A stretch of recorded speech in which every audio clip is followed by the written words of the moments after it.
Hello, Janice. Hi, Anthony. Today I'm going to share some lessons on Bitcoin inheritance from El Salvador 2022. So here's what I learned about Bitcoin inheritance at the recent Adopting Bitcoin conference, which was held in El Salvador. And I'll make sure to include a link to my presentation, which I gave on Bitcoin inheritance at that conference. So just a little bit of background. El Salvador is the first country in the world to make Bitcoin legal tender about a year ago. And second sort of background information that's useful is that these conferences, they tend to be attended by the most hardcore Bitcoiners and not so much everyday normal users. So the information that I'm giving here is from like the real, what's that phrase? The folks who have really gone down the rabbit hole. Not so much the really hard. people. Yeah.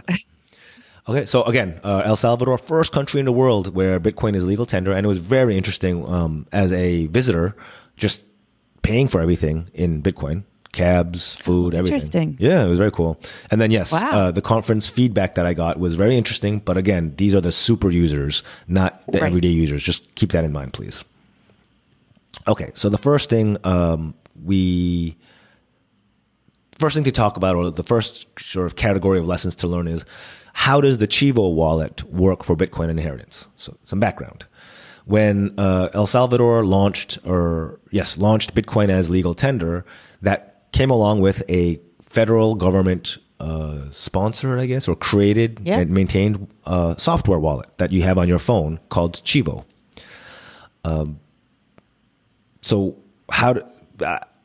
Based on my conversations with locals and with a researcher that I hired, this is by far the dominant wallet that's in use in El Salvador.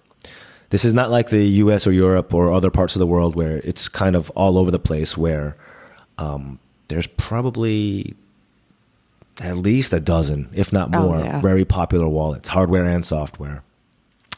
Things haven't really gelled yet, where you have either an Android or an iPhone, a PC or a Mac. Right, or what else is Janice, what's another example where tech stuff has sort of kind of gelled into just a few main choices? Right. You have like one or two. No, I was going to go with the Apple Android. I mean, everyone has one or the other. Yeah. Right. There's nothing in between. Or maybe even social media, where everyone's either on Instagram, Facebook. It's still just a handful, yes? Yeah, you're not on all of them, right? You stick to maybe one or two, right? So my point is, the rest of the world isn't quite is still scattered, whereas El Salvador is a little abnormal, or not representative, in that there's one main wallet that everyone uses. Interesting. Okay. Now here's another twist. That wallet is highly centralized and has a lot of KYC, know your client, which is sort of the antithesis of what a lot of US Bitcoin holders are into.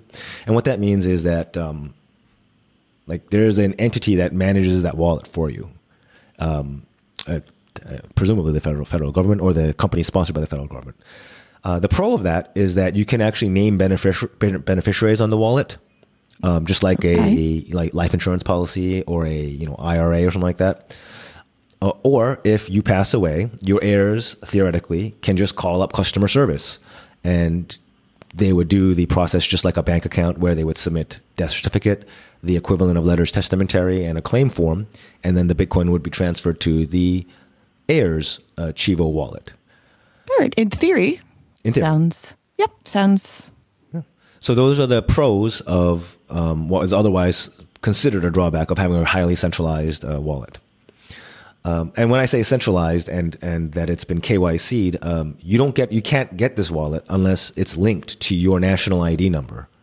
So each wallet is linked to what the U.S. equivalent would be of your social security number. Okay. So it's literally supposed to be one for one, right? But that also means they know exactly that's your wallet, and all the Bitcoin that's flowing in and out of that belongs to Janice or to Anthony. So there isn't as much privacy as a lot of Bitcoiners would prefer. Yes. So we tested, again, I hired a researcher down there to see how all this worked, and we tested customer service. We called a couple times to get different representatives, and asked, my relative passed away, what's the process? Nobody knew how to do it. So it's a little too new, huh? Yes, they were pretty clueless. Remember, it's only been a year, so right. But to be fair, I mean, even if you call a U.S. or whatever other True. Binance or Very Gemini, or even a legacy bank like Chase or Right. Bank of America. They often don't know what they're doing either. That is 100% correct. So I don't want to pile on to Chivo. Like they're in the same boat as many other banks that have existed for centuries. That you would think they would have figured it out by now, but whatever. Right. But they haven't. No. So takeaways, Chivo, some interesting because it's centralized. Some pros like beneficiaries and somewhere to turn to centralized. You don't have to worry about your seed phrase disappearing or things like that. But it's not quite as smooth. But that's par for the course with most other probate. Okay, so then what else did we learn? So like I said, I hired a researcher to dig into some of the Salvadoran Bitcoin estates data, and long story short, there isn't much data. So it's been only about a year, and we discovered that most of the Bitcoin users are on the younger side. So, even if you expect any given population, and El Salvador has a population of just 6 million, if you expect any population to have, a normal number of deaths just from old age over a given year, I guess not many of them were on the younger side, and also Bitcoin holders, and also not using Chivo. Okay. So we didn't really get any information on, self-custody issues or seed phrases lost or anything like that. We were trying to look for that using El Salvador as sort of a petri dish experiment for what would happen if the whole country started using it. Also,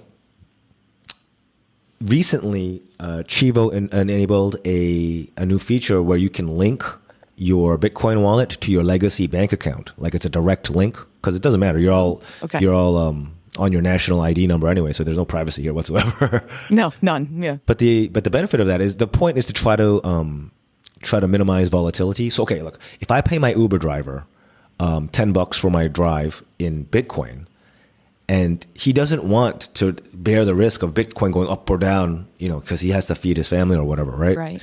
He can just press a button, and that Bitcoin that I paid him in will immediately convert to dollars in his legacy bank account. Again, that's if he wants to do that. It's not for us. It's not a default, but if he wants to, based on our research, for people who need this money for day to day, yes, of course they want something that's not going to fluctuate relative to the price of the goods that they need to buy.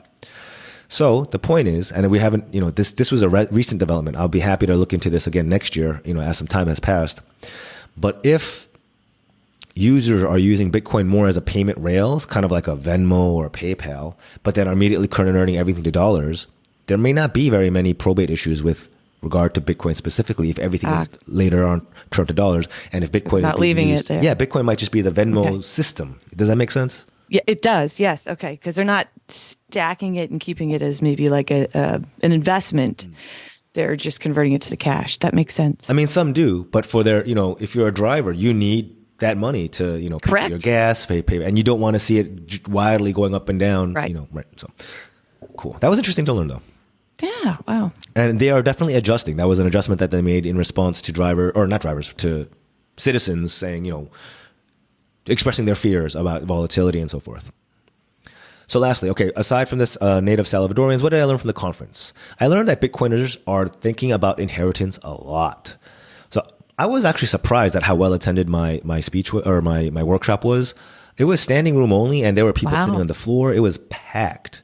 I thought, Janice, come on. I mean, we do this, but honestly, this is boring stuff, right? Who wants to talk about inheritance? It's not the most riveting, conversations you have in a day, but no. I mean, there were so many other cool presentations. I thought I would be lucky to get like a dozen people, and it was packed. I was like, oh, wow. I think that's what you were. Yeah. Wow. Interesting. So here's what I took away from the crowd. There was a lot of Q&A, and again, we'll link to the entire presentation, and you can listen to yourself. But it seemed like the most popular solution was multi-sig, which you and I have chatted about in the past. Yep. But that being said, remember, these are the hardest of the hardcore Bitcoiners, and multi-sig is not a technically easy solution. The next most popular was, and we've talked about this lightly in the past, was Shamir's secret sharing, the thing where you split up the seed phrase in a specific way so that it's not risky. That was also the second most popular. So I'm gonna do some more research and see if that's something that's workable. Because there were some security risks with that. I'm gonna make sure that that's not. I'm just gonna look into that and report back to everyone. Yeah. Yeah, we talked about this. It's changing every day. So what an interesting time you had. But even Shamir's secret sharing is pretty complicated. So the bottom line is there still doesn't seem to be great solutions for normal people, normal everyday users, right? Where you can keep your own coin in your own custody, but then not have to live in fear of catastrophic loss upon your passing. Right. We still need to figure that out. One possible solution is to have a multi-sig with somebody who knows how to execute that for you upon your passing, such as a professional Bitcoin executor, which a role I'm trying to fill. I'm trying to see if people want or need that. There is some interest, but I'm not sure if it's so much for individual normal folks as it is for hardcore folk. We're finding out as we go along. Yeah. Yeah. And again, it's a fluid situation, and we're learning as we go. Let me ask you this interesting. When you were there, did you find people were paying with Bitcoin? Or like if you just noticed other people paying, were they paying with cash, or were they?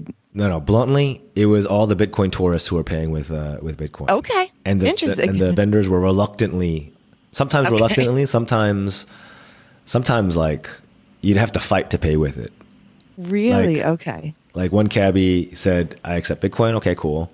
Arrived at the destination, like, please dollars. I don't, my phone's not working. And I was like, really? I mean, you just said you, so I didn't like fight, but I was just like, I mean, you said, and then after a little bit of prodding, they opened the Chivo app with no problems. They just didn't want to. Right. Okay. So they're still figuring it out too. It was all the tourists that were so excited to be able to pay. Yep. And I realized that individual didn't know that he could immediately convert it to dollars. So if I had gotten him again, I would have told him like, what, don't worry about it, man. You could just immediately switch it. Convert it right away. That's a concern. Yeah. Oh, interesting. All right. Wow. So Anthony's book, How Probate Works, definitely is applicable to this because probate's complicated, right? And then you're adding in this whole other facet of cryptocurrency and Bitcoin. So definitely know how it works. Yeah, I was giving away free copies of How Probate Works at the workshop, and people are interested. So if you weren't lucky enough to get a free copy at the workshop, go ahead and just grab one from Amazon. I think it's pretty inexpensive. So. Oh yeah. Okay, so thanks everyone for listening. I will keep working on this topic and reporting back. And thanks, Janice, as usual. We'll talk soon next time. Talk soon. Bye now.